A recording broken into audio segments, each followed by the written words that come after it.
မင်္ဂလာပါချယ်ဆီချစ်သူတို့ရေယနေ့အတွက်နောက်ဆုံးရချယ်ဆီသတင်းတွေကိုတင်ဆက်ပေးလိုက်ပါတယ်ပရီးမီးယားလိဂ်ကလပ်ဟာစီးတီးအသင်းဟာချက်ဆီအသင်းရဲ့အသက်22နှစ်အရွယ်ပေါ်တူဂီကွင်းလယ်ခံစစ်ကစားသမားဒါရီယိုအက်ဆူကိုအထားနဲ့ခေါ်ယူဖို့စိတ်ဝင်စားနေပါတယ်ဘရန့်ဖို့အသင်းဟာချက်ဆီအသင်းရဲ့အသက်25နှစ်အရွယ်ယူကရိန်းဘယ်တောင်မန်ကစားသမား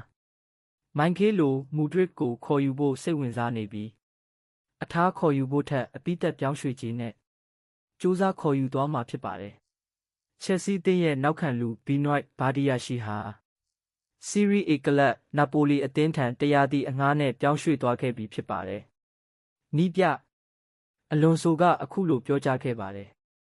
ဘောလုံးကစားသမားတဦးရဲ့အရေးချင်းတွေနီးပြူဟာတွေထက်ဆိုင်ရင်ကျွန်တော်အတွက်တော့အရေးကြီးဆုံးကအသင်းရဲ့ဝိညာဉ်နဲ့အသင်းစိတ်ဓာတ်ပါပဲကျွန်တော်တို့အချင်းချင်းစိတ်ချင်းဆက်ဆက်နိုင်ကြပြီးကောင်းမွန်တဲ့စွမ်းရည်တွေကိုလည်းအပြန်အလှန်မျှဝေခံစားနိုင်ကြပါတယ်ဒါဟာဖြစ်စဉ်တစ်ခုပါတရက်ထဲနဲ့ရုတ်တရက်ဖန်တီးယူလို့ရတဲ့အရာမျိုးမဟုတ်ပါဘူးမူဒရစ်နဲ့ပတ်သက်၍နီးပြ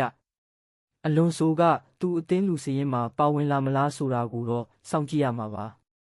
ဆုံးဖြတ်ချက်ချဖို့အတွက်အလင်းစလိုလှုပ်เสียမလိုပါဘူးတင့်တော်တဲ့အချိန်ကြာမှပဲအဲ့ဒီဆုံးဖြတ်ချက်ကိုချသွားမှာပါနောက်ထပ်သတင်းတစ်ပုဒ်အနေနဲ့ချယ်ဆီအသင်းတိုက်စစ်မှုပက်ထရိုကအခုလိုပြောကြားခဲ့ပါတယ်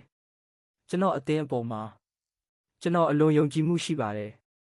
ဘာလို့လဲဆိုတော့ပတ်ဝန်းကျင်ကိုကြည့်လိုက်တဲ့အခါကျွန်တော်တို့အသင်းမှာရှိတဲ့အရေးချင်းမျိုးကိုတွေ့ရလို့ပါပဲအခုချိန်ဟာကျွန်တော်တို့အနေနဲ့အောင်မြင်မှုတွေရယူနိုင်မဲ့အချိန်ရောက်ပြီလို့ထင်ပါတယ်